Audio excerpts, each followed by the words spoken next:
Welcome, everyone. My name is Stephen Weiss. I'm the Director of Leadership Initiatives at Understanding Language. I'm joined by my colleague, Jeff Zwiers, as well as a number of educators from 3 school districts in California, Tahoe Truckee School District, West Contra Costa Unified School District in Richmond, and Azusa Unified School District down in Southern California. Go ahead, Jeff. As part of this hour's webinar, we're going to start with a little bit of discussion on, and go ahead, Jeff, click through one. We're going to start by talking about what are some of the key aspects of formative assessment. Both you're going to hear from practitioners of what they did pre-COVID-19, as well as we'll be talking about in remote learning environments. The second part of this webinar, we'll be asking a number of educators to share some instructional practices that they've been using already in remote environments that allows them to elicit, analyze, and respond to student evidence. And then finally, in the last part of this webinar, we're going to step out of the classroom and have 2 of our district leaders talk about the kinds of systems that they have now and that they envision that will help cultivate effective formative assessment practices. So with that, we're going to begin, and Jeff, go ahead. And Jeff Zwiers will start talking about formative assessment. Hi, everyone. I'm Jeff Zwiers, and I'm the Director of Professional Development for Understanding Language, a colleague of Stephen's. This is a very nutshell version, as you can all imagine, fitting all this into 1 hour. So, so some key highlights of formative assessment that we're going to focus on for remote learning are gathering right now information about learning in order for the teacher to provide immediate feedback to students on needs and strengths, and then the teacher to adjust instruction now and in the future. I like that, that photo right there. And then for students, so it's not just the teacher all the time, it's for students to stay engaged and to improve their own learning. And we will touch on peer and self-assessment in both of the webinars. And we'll actually ask a question later on about what kinds of peer and self-assessment you guys are already using. So the SBAC formative assessment process is a cycle, as you can see, with the 4 clover leaves. And the first clover is clarifying learning goals. That can be for yourself and also for students, and even students clarifying among themselves, what are we going to learn? And then after that, there's the teaching part, the elicit stage, where you're actually trying to get evidence through instructional activities. In this case, in parentheses, you have here engage in a learning activity. And we'll talk about what are the best types of learning activities that foster great formative assessment. And then the interpret stage, after we get that evidence, or even kind of while we're looking at that evidence in the classroom, we analyze it and we interpret it to figure out what are the strengths and gaps, what are the things we need to do and students need to do, either to keep on doing or some changes that we need to make. And then, of course, the acting is, the actual doing and engaging in those changes. What are the next steps? How do we change things? How do we keep things the same? What different types of evidence might we look for next time? So that's kind of the cycle, the framework that we'll be looking at for the rest of this hour.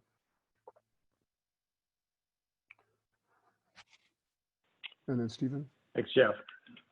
So when we think about what are the kinds of pieces of evidence that we want to formatively assess remotely, go ahead, Jeff.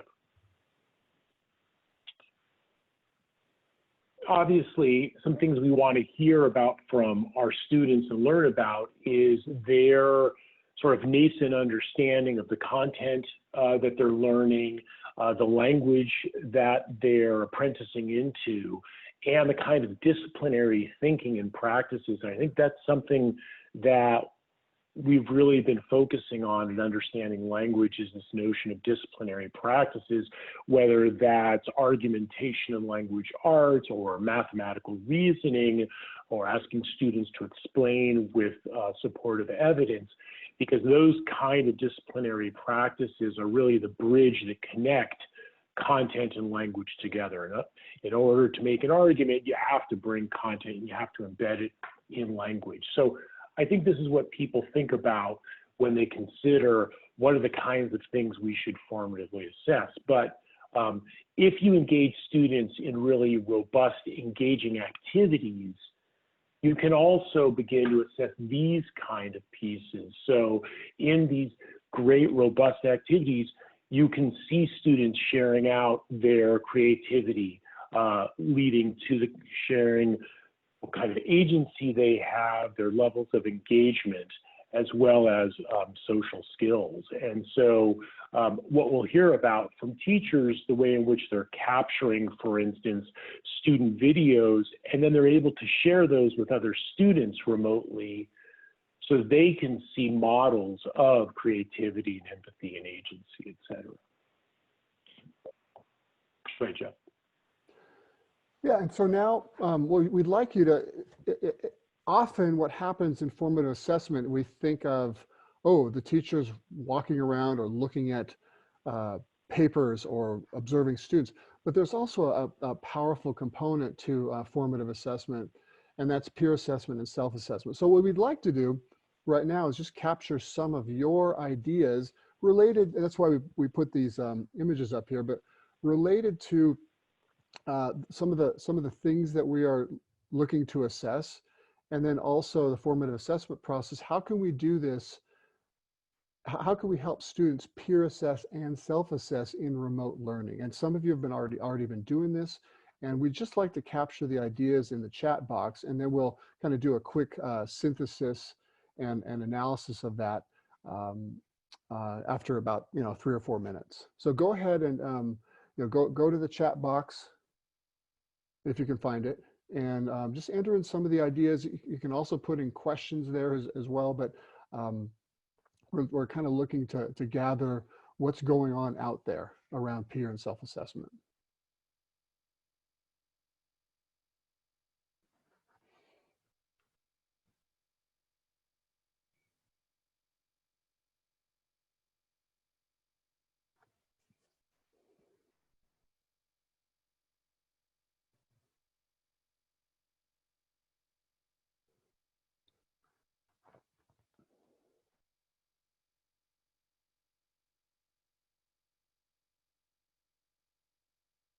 Keep going.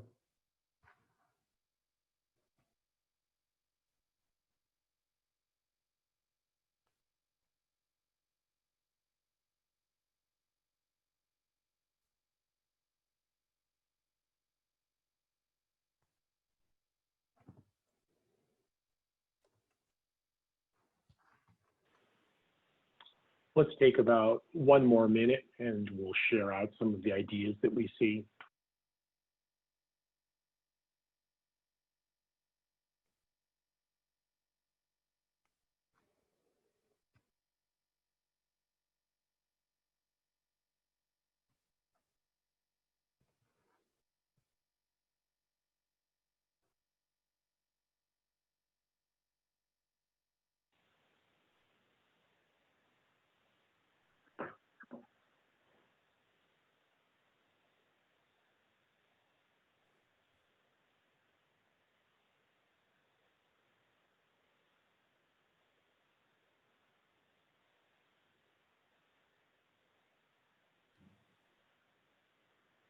Yeah, I'm seeing a lot, Jeff, as I'm reading over these, of use of videos for student reflection or peer reflection. I think we'll see some of that as teachers, our teachers are presenting later this morning. I think that's great. Anytime we can get students to actually self-reflect, but also use language. So if they're videotaping themselves, talking about their progress, where they're at, what helped them, who helped them, what are next steps? I think it's invaluable, and it's so great to see that so many people in the chat box are using tools, I see Google Docs, Hangouts, all of that, to do that kind of work. Yeah, and I've also noticed quite a few like surveys and polls, even some of the tools within Zoom, thumbs up, chat box, that kind of thing, kind of like what we're doing right now. In a way, we're formatively assessing right now with the chat box. Okay, just try to finish up a couple more, and then we'll keep going. By the way, we'll make this available, the transcript of the chats, because if you can enter anything in anytime during the hour, and we'll kind of keep track of it, and we might even do some synthesis for webinar 2.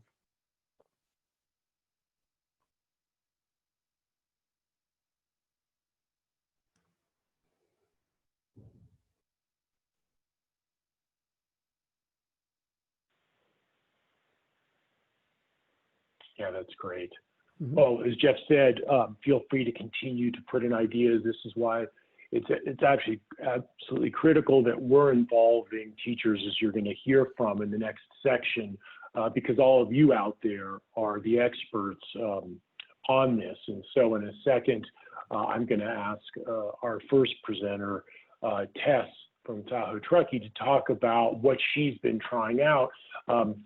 We want to keep in mind, of course, that all of these are nascent practices, new practices. We're all learning together. So we were just so impressed by what we heard from the educators that you're going to hear from now about what they're trying out. So Tess, go ahead and take over, and let's hear a little bit from your classroom. Okay, great. So I'm Tess Timmons, an English teacher at Truckee High School, which is Placer County and Lake Tahoe.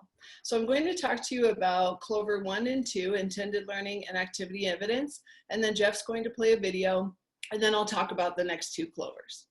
So Clover 1 for me is intended learning. So the students had to write an article. They are the teen authority writing to adults, and this article could actually be used and published in their local newspaper. Next, the students were to gain reasoning and argumentation and justify their evidence. We used a theme and multiple texts, so reading literature and also reading informational text as well, to start the thinking behind their concepts. Then we went to research. The students needed to gather data, but I didn't want just a simple Google search. So we started with the video that you'll watch, an organic conversation around the theme, which in this case was privacy, to spark the ideas of what they chose for their article. They also then had to create a Google survey of 100 students, 50 of which went to our school, and a phone interview outside of California for some sort of national data. This all leads to student choice, picking their prompt to fully engage with their writing practice. So now we'll move to Clover 2. Students have choice, and I'm specifically talking about the video we're about to see. They could choose who they wanted to record the conversation with and what they wanted to talk about.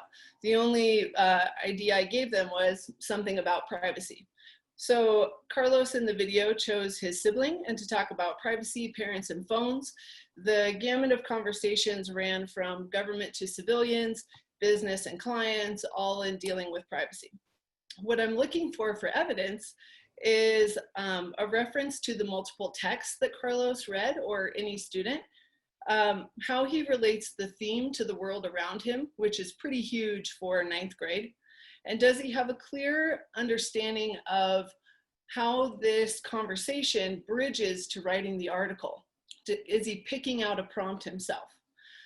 So Jeff's going to play the video for you. You'll see the bubbles that were already explained by both Stephen and Jeff. So just see how many bubbles you can pull out while you watch this video. Great. Hi, I'm with my sister Joanna Diaz, and we're going to talk about privacy. Hi. So, how old were you when you first got your phone? I was 12 when I got my first phone. And I got mine when I was like grade? Was it like fourth grade? Fourth grade, I think so, yeah. So I was like 9 or 10. So do you think it's important for teens to have privacy? I think it is important because, I mean, everyone should have some type of privacy. So it's good for parents to give kids their privacy. Yeah. And do you think our parents give us more privacy than they did to you guys when you were young? Not really. I think we got about the same amount of privacy. They've never been too strict about it. I think that's why we all trust them with everything, because they don't really say anything. Yeah, they're not into our business that much. Yeah. Yeah. Okay. Okay, it was recorded a little soft, so I hope you could hear it, but I'll go through it and pick out some main parts. So now we're moving to interpretation. Just like how you looked at the bubbles, I do as well. So Carlos did hit content because he read an informational text article about cell phones, privacy, and parents. He had creativity.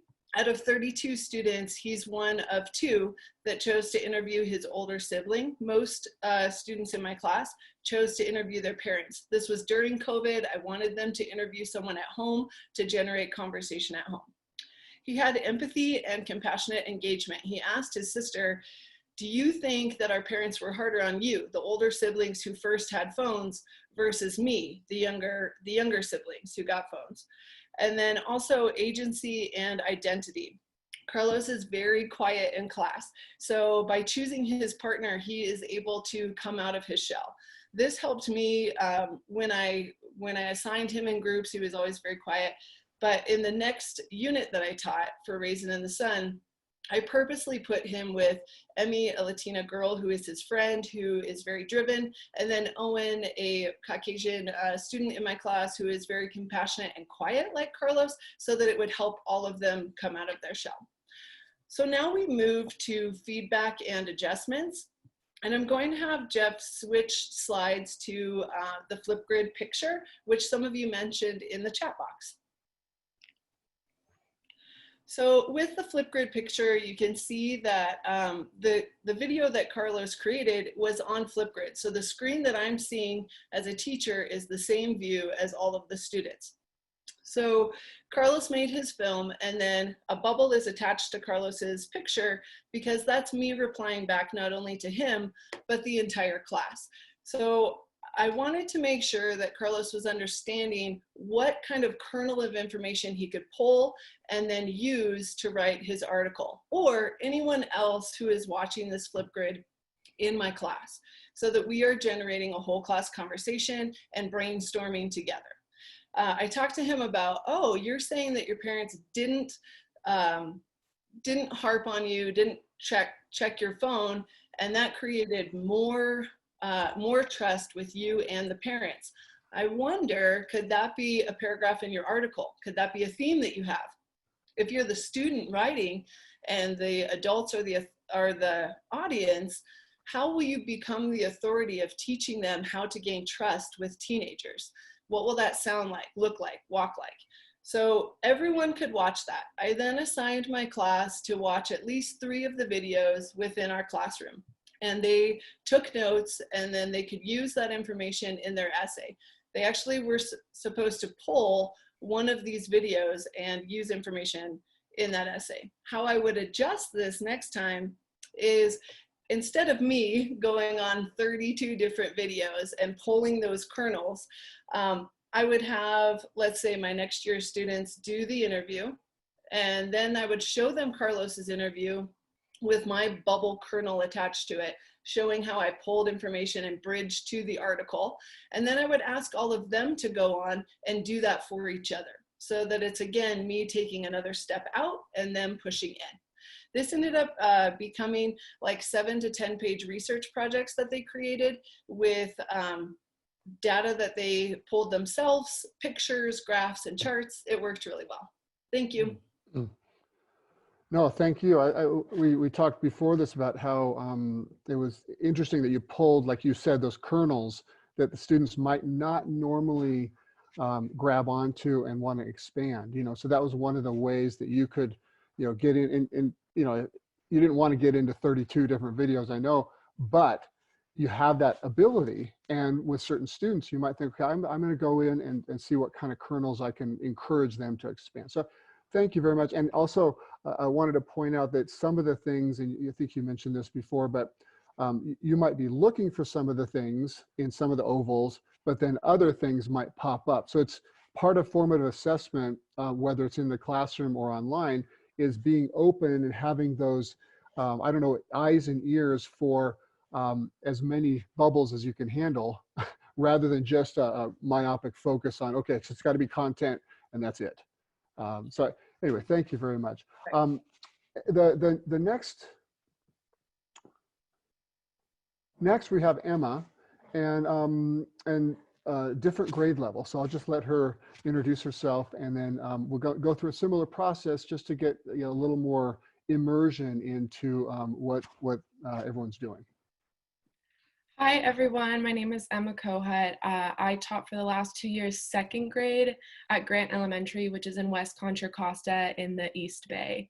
So the activity that you're going to watch in this video was during a Zoom call. So I had Zoom calls with my entire class. In this video, there was about 10 students, and what they were expected to do was to read an analog clock and tell the digital time. So the evidence that I looked for, and you can look for, is how well they were able to articulate the content and tell time, and also the process and how they got to their answer and the language that they used to express that.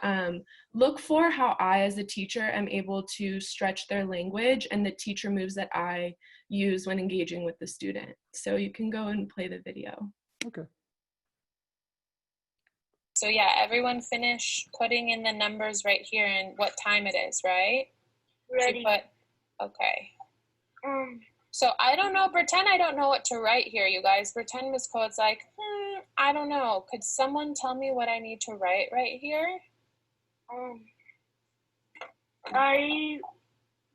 It's 6:15 because the little hand is between the 7 and the 6 and the 7.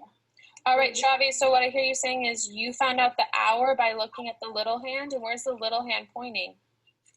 In the middle of the 7 and the 6. Okay, so what did you put for hour? I put 6. But how did you know not to put 15 right here? Why didn't you put 15 and then 6? Because there's no 15 in the hours. There's only 15 in the minutes. Okay. So 15 in the minutes, that means the big hand, that's the minute hand, is pointing to the 3. Thank you so much. The big hand, the minute hand is pointing to the 3, so you put the minutes right here? Okay. So what Shavi did was he first looked at the hours and then he looked at the minutes. Is that right, Shavi? Yeah. You first looked at the hours, then you looked at the minutes? Okay. All right, thank you. So what I expected from that video was that Shavi would be able to articulate the content and explain his process, which he did. And he took agency of this assignment. He was really confident. He said, yes, this is how I did it. And he was also just showed mastery in his disciplinary thinking. What I did not expect, and something that I noticed watching this back, was as a teacher, I had to pull back, and I don't know if you noticed in the first 20 seconds I was about to interrupt him and interject, but I let him complete his thought. So something that I'm going to continue to do to develop language and disciplinary learning is stepping back, and that can actually be a powerful tool to allow students to completely finish what they were thinking. Some other teacher moves that I did is I repeated what he was saying. I said, I heard you say, or I presented a mistake and asked him to justify his reasoning and why he did that. And it was actually really powerful that he said the things in the way he did, and that he said the hour hand was between 6 and 7, and that's how you know, because that's something that I might not have gone back and articulated, but it was really powerful to have that so that the other students on the call were able to understand his thinking and how he got to his answer. Something that I'm going to continue to do and that I maybe would have done a little differently is I would have engaged the other students in more of a student-to-student dialogue. So some of you chatted in the chat that a really powerful tool of Zoom is doing pull-out groups. So in the future, I would definitely have a pull-out group and ask students to respond directly to Xavi and maybe say, what was one thing that Xavi said that you learned and you can put into your toolbox? Or can you use your words to explain how you got to the answer that might have been different than how Xavi got to the answer? So I found that Zoom and using this tool of sharing screen and also annotating while the student is explaining was a really powerful tool in engaging students with language within math. Thank you. Wonderful, thank you. Feel free, everybody, to put questions for all of our folks up here. I only want true-false questions from me, please, but for everyone else. Also, I want to, one thing we talked about in preparing this presentation was the view that we can really take advantage, even though we're forced to use technology right now and forced into remote learning, instead of saying, oh, this is way worse. It's turning it around and thinking there are some great opportunities, and we just saw from Emma and Tess, and we'll see others. There's some great opportunities to get some really good formative assessment happening, sometimes even more so than what we get in a classroom full of 30 whatever students. The things are crazy, and so we just want to encourage that point of view as well as we move on. Stephen, did you have? Yeah, actually, while you're moving on, I just wanted to point out, I think that example that you gave, Emma, was great, because what we're looking for when teachers bring forth evidence is not necessarily the perfect lesson, the perfect activity, but actually something that makes a case for something. So the fact, Emma, that you reflected and said, this went well, and these are things that I would do differently or more of, that's what we want out of formative evidence. So definitely share the successes and the great things and talk about what made it a success so you can repeat those things in the future, but also being able to share things. I mean, that was excellent, but also something that you can say, yeah, this was great, and here's some things I would do differently. That's really the power of sharing these kind of pieces of formative evidence. Mm-hmm. Thanks. All right, this is a little bit of a transition, but we're going to transition into instructional activities. Even though this webinar is focused on formative assessment, one of the things that we need to think about and remember is that if you have instructional activities that are just so-so or don't produce a whole lot or aren't that engaging to students, you're going to get less evidence to look at. So it's sort of we weave these together so that the more powerful and engaging and rich the instructional activities are, often you're going to get a lot more evidence and a lot more thinking and language and all those things in the ovals that we're looking for. So even though this doesn't cover everything that an instructional activity should have, here's a few things to think about. And the first thing is a set of 3 features. And it doesn't have to have all of these features, but the more it has these features, the better usually, especially with respect to language. Because one of the things that we look at, especially in understanding language, we look at a lot is language development and the power of language and learning. And so the 3 features that we're looking for and trying to build into as many activities as possible. The first one is building up a key idea. And this would be an idea in the discipline that is important that we want kids to remember. It's not just memorize this little thing and get the, choose B and that's it. It's part of a bigger unit or part of a bigger concept. And I have a little example of this. Is what a group of students did one time. They built up their idea based on articles that they had read about, I think it was about punishment of, I don't know what it was, juvenile justice, I think. But it was, they just built up their idea using this, using the Lego pieces, the large Lego pieces. And then a second feature is that the built in is there's a clarification and support of ideas. Now, often we will tell kids in an essay, hey, support your ideas, and you got to have 3 pieces of evidence. But here, what we're trying to do is build into kids, it's a mindset of, I'm going to clarify and support my ideas as much as possible. And so I'll give an example in a second, but of these features. But a lot of kids are like, if they don't want to clarify or want to support, they're going to do the bare minimum. We don't want the bare minimum. We want the opposite. And you saw a couple of great examples of not the bare minimum previously. And then finally, bridging information gaps. This is why language was invented. And in a lot of cases, if kids don't feel that they're bridging an information gap, whether they're reading, writing, listening, speaking, or conversing, that's those 5 letters up there. If they don't feel like they're doing it, they're not going to work as hard. In fact, none of us do. If we don't feel like we're really bridging information gaps, we're just going to do the bare minimum.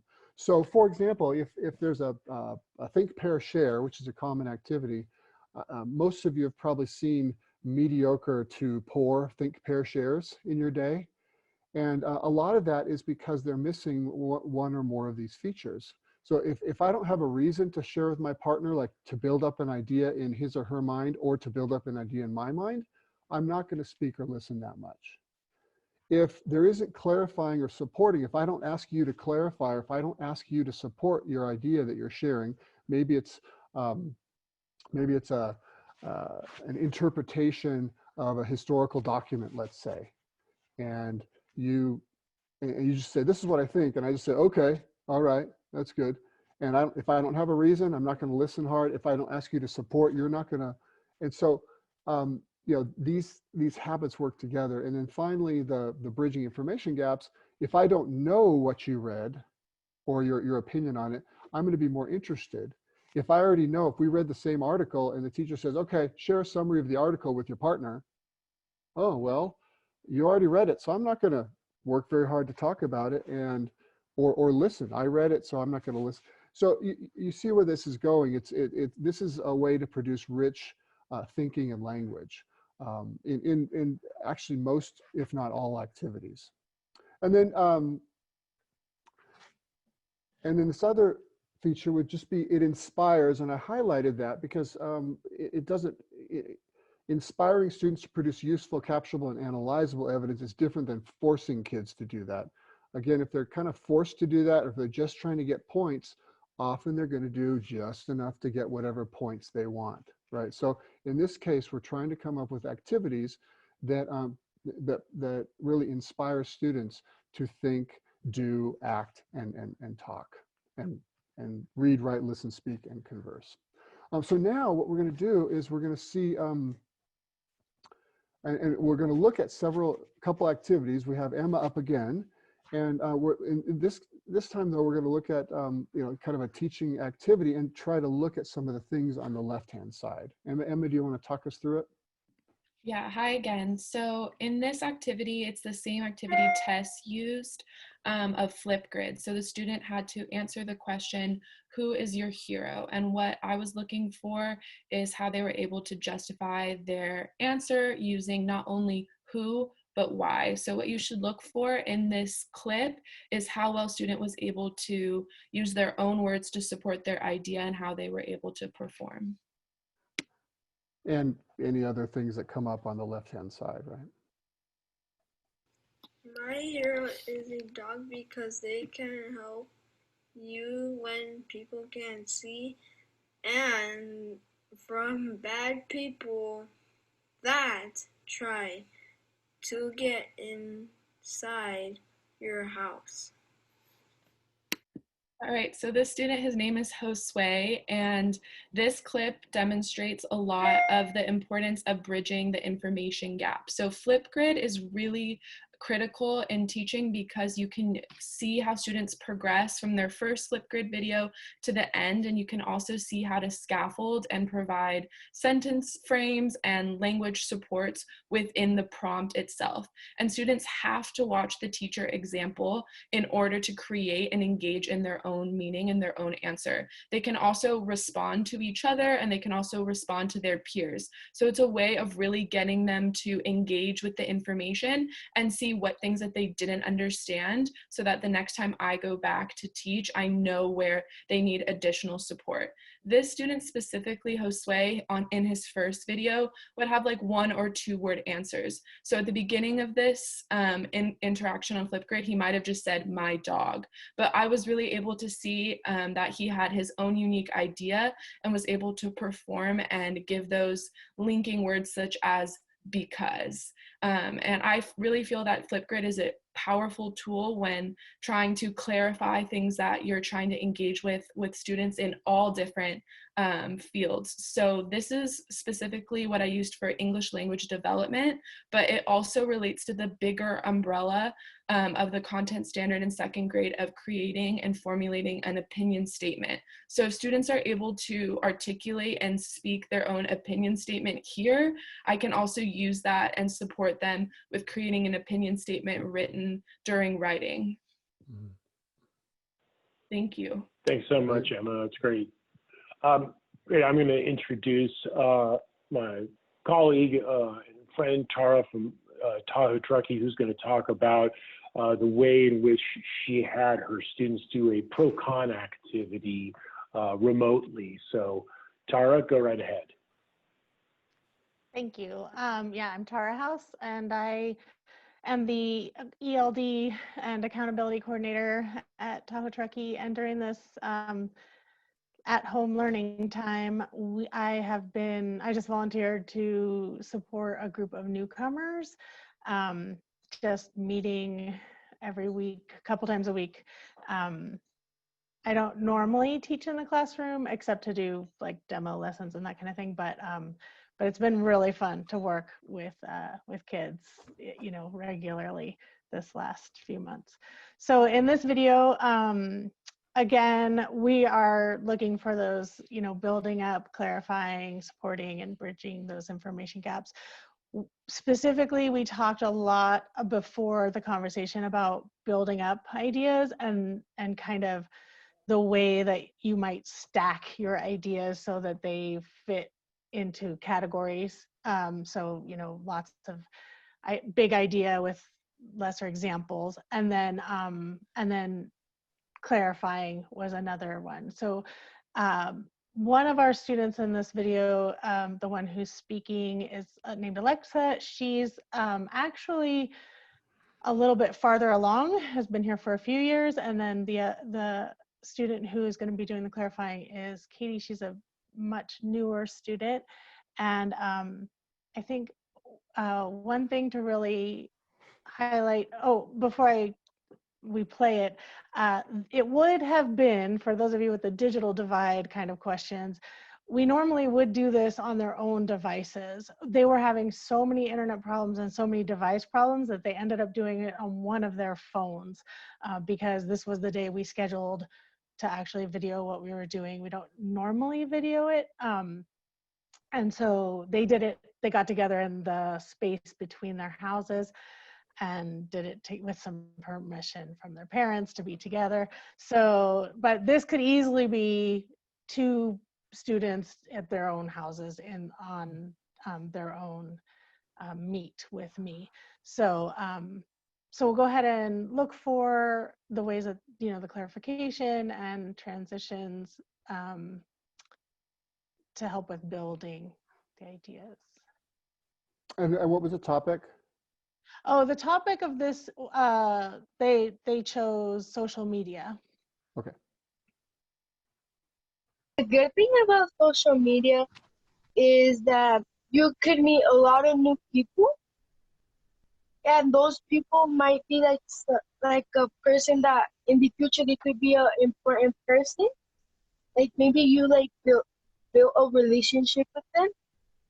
Like maybe they became your friend. they could mean a lot to you, and that's why social media is good because you can meet a lot of new people. What do you mean by? I what do I mean by you can meet a lot of new um what I mean by you can meet a lot of new people is that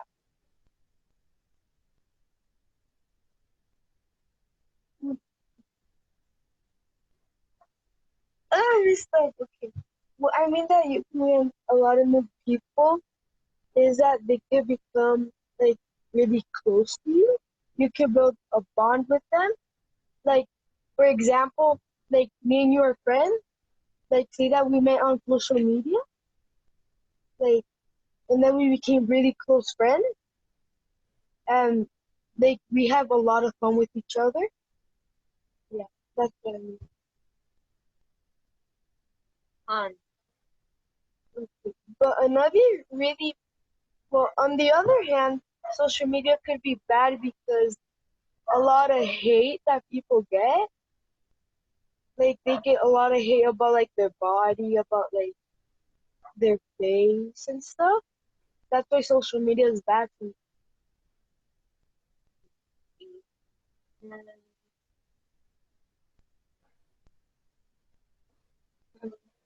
Thank you, please.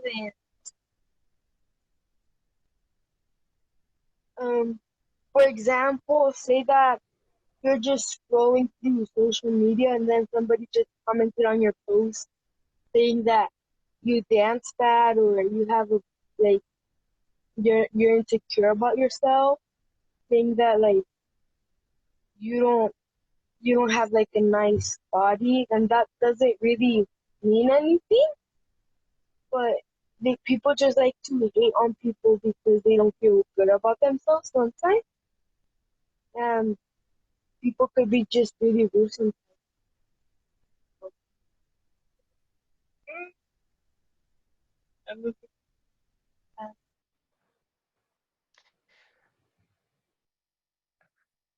Okay. So one thing about this video that I really, stuck out to me was the very beginning when Katie says, "What do you mean by?" And she just doesn't fill in that blank. So that was something that we didn't really realize that she didn't fully understand, to like add in something where those dots are. And it ended up being a conversation that we had later.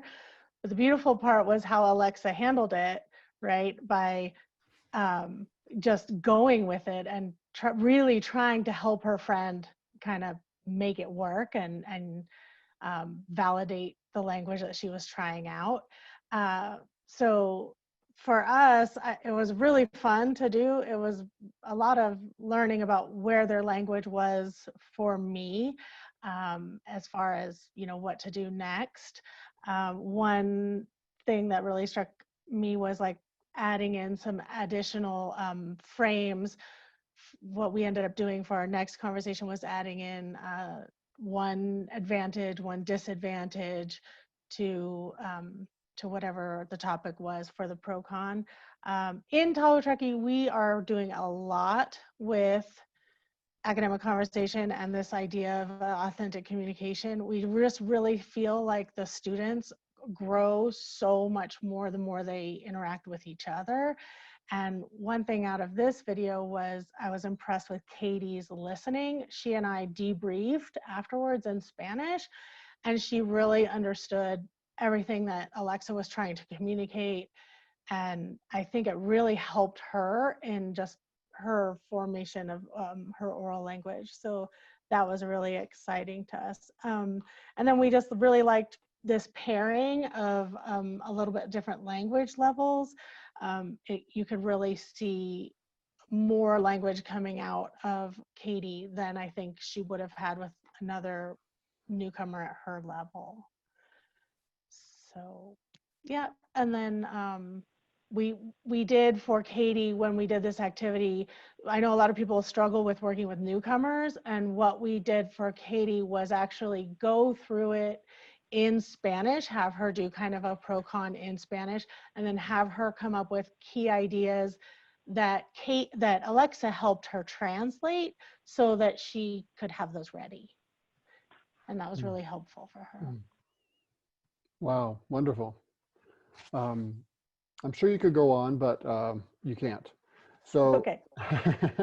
So let's move on, transition a little bit, and Stephen's going to introduce some other folks that are a little more at the district level, and see how. Yeah, just to wrap that up, Jeff, just hearing from those teachers and Tara, that last piece about the power of heterogeneity actually in grouping students, and how students can scaffold for each other, even if they're at different levels of language learning. So thanks to all of the teachers there. And so this last section is just about how do we move from formative assessment process, helping individual teachers better support their students and leverage the strengths they have, to how do people at the district level think about ways in which they can take this formative assessment process, and how does it impact their thinking around professional development strategies, about the programs, policies, and practices that they have right now, and tailoring them to remote or hybrid environments.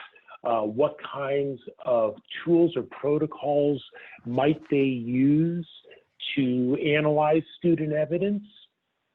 And of course, how our systems thinking about the challenges. I know someone mentioned in the chat, the sort of remote learning and the unequalness of access to technology and wireless, et cetera. So with that, I'm going to introduce Mark Labaco from West Contra Costa, who's going to tell us a little bit about the math work that they have been doing in their district and what they're thinking of in terms of next steps for the fall. Thank you, Stephen. I'm Mark Labaco, West Contra Costa Unified. I work central office as math instructional specialist, and I work with 3 coaches centrally. And one of our roles is to provide PD and trainings to teachers and administrators. We've been promoting and training teachers in different forms of formative assessment practices over the past several years. Probably the main question that we ultimately want to ask is, did my students reach the intended outcome of my lesson today? Not only is it to determine what's being learned, but from an equity standpoint, identify who's learning, who isn't learning, and what to do about it. So one of the strategies that we've really been focusing on, and Jeff, go ahead, is during pre-COVID, was actually math training in student discourse strategies. And just as an aside, the National Council of Teacher Mathematics has several essential teaching practices, one of them being promote student discourse, another being elicit and use student evidence of student thinking, pretty much exactly what we're talking about with formative assessment right now. So we've worked on turn and talks, trained on group work, and we talked a little bit about number talks. And number talks, as many of you know, are brief, low anxiety class discussions on open-ended questions. It's an activity that embraces different ways of thinking and seeing things.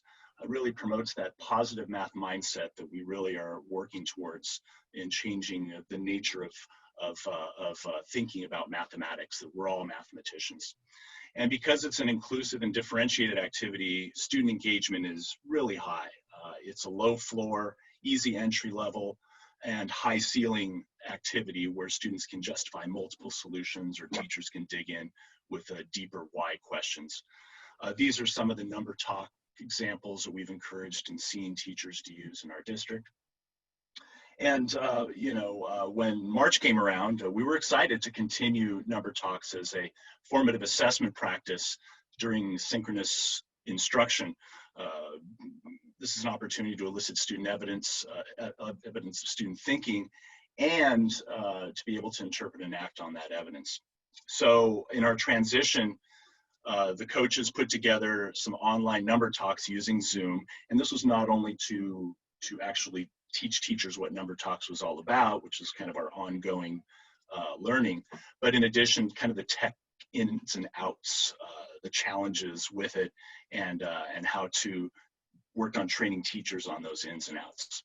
So that's what we did so far. Moving forward, we're planning on continuing these trainings, but in the asynchronous realm, which Tess and Tara touched upon in their explanations, using Google Classroom, Seesaw, Flipgrid, to do some training on collecting and analyzing the data, and through data teams. So we'd like to create some way that we can adapt or create some protocols and train teachers on how they could do this in grade level team meetings, or if a coach goes in to work with teams of teachers, or even bringing some of this data, either the visual or the written data that's collected, and coaches can have a conversation centrally regarding this. So that's what we're hoping to move forward on as we continue our formative assessment work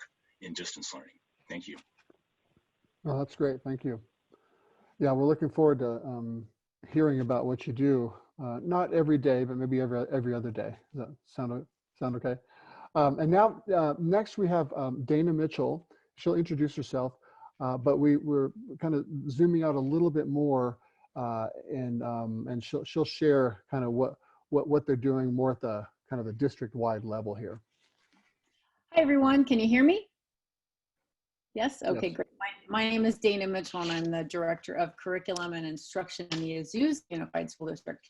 And in Azusa, our focus is to ensure that our instruction is standards aligned, it's equitable, rigorous, innovative, engaging for all learners through the use of our student success drivers. And those are collaborative practices, cognitive rigor, and academic discourse.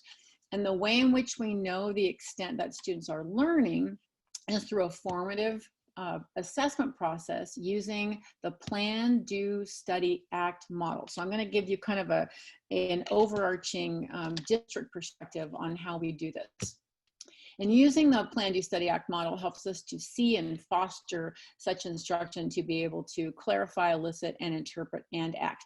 We have 33% of our students in our district are learning an additional language, and we've been focusing on speaking and listening standards that have specifically used paired student conversation as a means to formatively assess learning and elicit evidence about student thinking.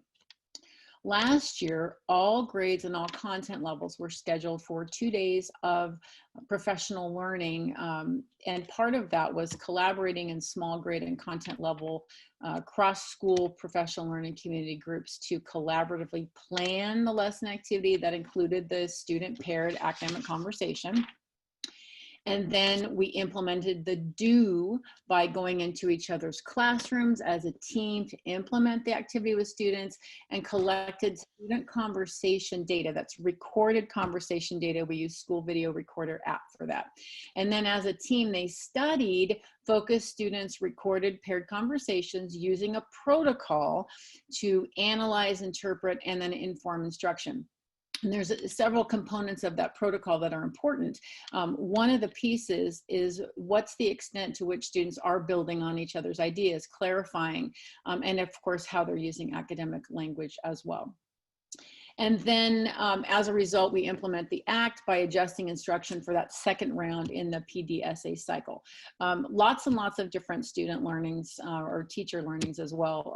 Examples would be a need for teachers to clarify intended learning through explicit modeling, providing stronger and clearer feedback to students.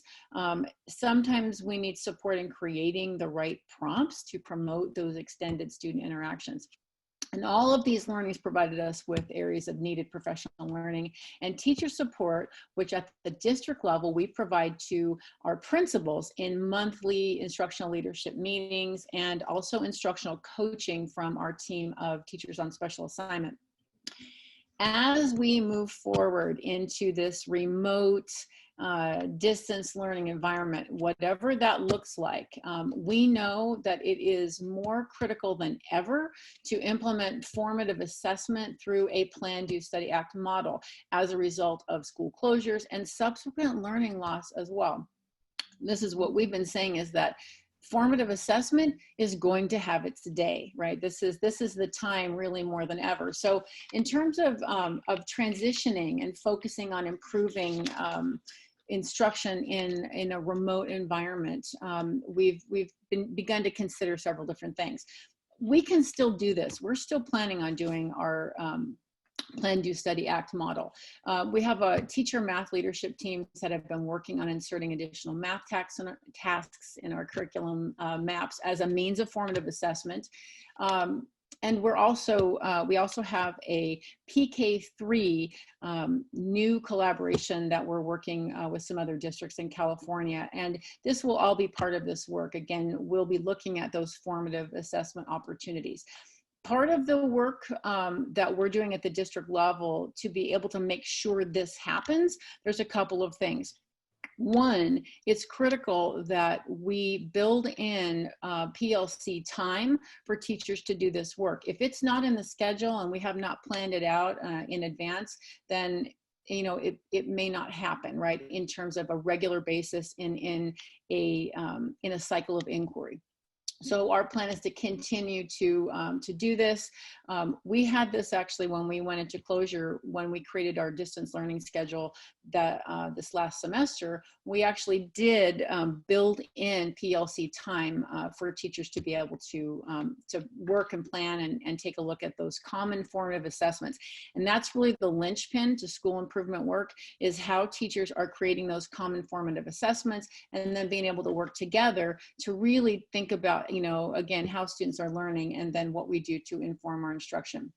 And of course, continuing our virtual support of principals and modeling those instructional practices at those principal meetings every month, so then they can go back and they can model that with their teachers as well. We also see, just to finish here, is that we're looking at this distance learning opportunity as a way to take some of these really great practices and then be able to strengthen our formative assessment practices. We know we can do this work, and we know we can improve, and I think we can do even better just based on a lot of the tools and in different innovative strategies. So thank you. That's great. Thank you so much. There's a lot there. And we're just gonna, we have about 4 minutes left, I believe. And we're just going to move in. Hopefully, you're building up your ideas about formative assessment from all of these wonderful presentations and bricks. So a quick recap is would be, and this is somewhat associated with each of the clover leaves, would be to clarify what students need to be learning and clarify some other like what we're going to be looking for and be open to looking for as students are engaging in learning. And number two is improving instructional activities, making them as rich and engaging as possible so we can see and hear more language, more thinking, more learning from them, especially as they are communicating with each other and with us. And then the interpretation phase would be, we need to be analyzing multiple evidences. We saw that.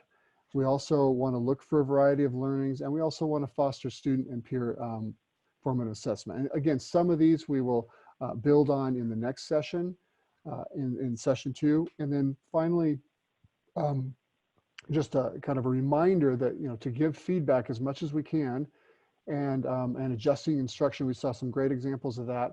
And then we just heard some examples of adapting our systems, which is something we will also strengthen even more in session 2. So finally, and this is what we want to cover, the the looking ahead, webinar 2, first of all, and then we'll talk about some next steps for preparing for webinar 2. So webinar 2 highlights in a nutshell, and that's July 23rd, by the way. At this same hour. it's we're going to look at improving formative assessment. We're going to talk about more in terms of cycles of improvement and these formative assessment within PDSA cycles. And then answering any burning questions that come up either from this chat room from today or from emails in the next month. And then we'll share some ideas, tools, and protocols. We'd also like you guys, participants, to also share some of the ideas more than what we saw in the chat today. But we'll also share some protocols that all of us will be working on in the next month. And finally, we'll highlight, adjusting our systems even more as we're getting ready for the next school year.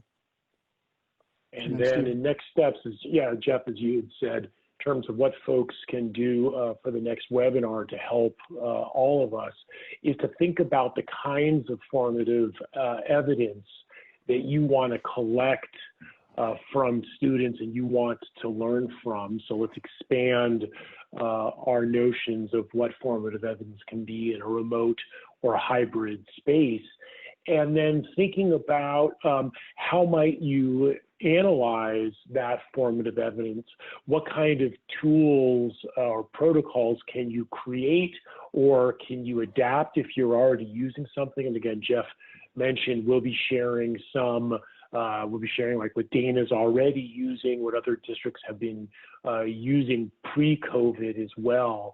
But we'd like folks, if they have any tools or protocols or things that they're using when they look at formative evidence, student writing, or student interactions, or student output, like evaluating a speech, please do bring that. And I think with the last minute or so, if folks do have questions or things that they want to see covered right now, please do put that in the chat, and we will capture that and share that.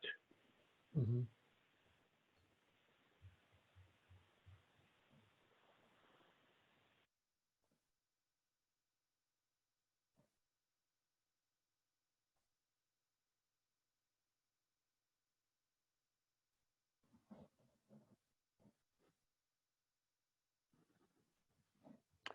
So now, just to finish before it turns 12:31 on my clock, we just want to thank you for your participation. Thank you for your interest in this very important topic. And we know that it's just 1 hour and there's a lot more to it, but we're hoping that some of these kernels of ideas come up, and we'll try to expand on those in the next 1 hour session that we have. But we're also open to having, answering questions in between, and also sharing some of the resources that we have. We'll also, I think, on the SBAC page, we'll have this PowerPoint PDF available along with some other tools that came up in this webinar. Yeah, and with that last thing, I want to thank Smarter Balance for holding this, sharing this opportunity, and I want to thank all of our presenters from the 3 districts and sharing out sort of what they're working through right now, what they're thinking of for the fall. So with that, thank you again for attending, and we look forward to seeing all of you on July 23rd and hearing your questions and comments.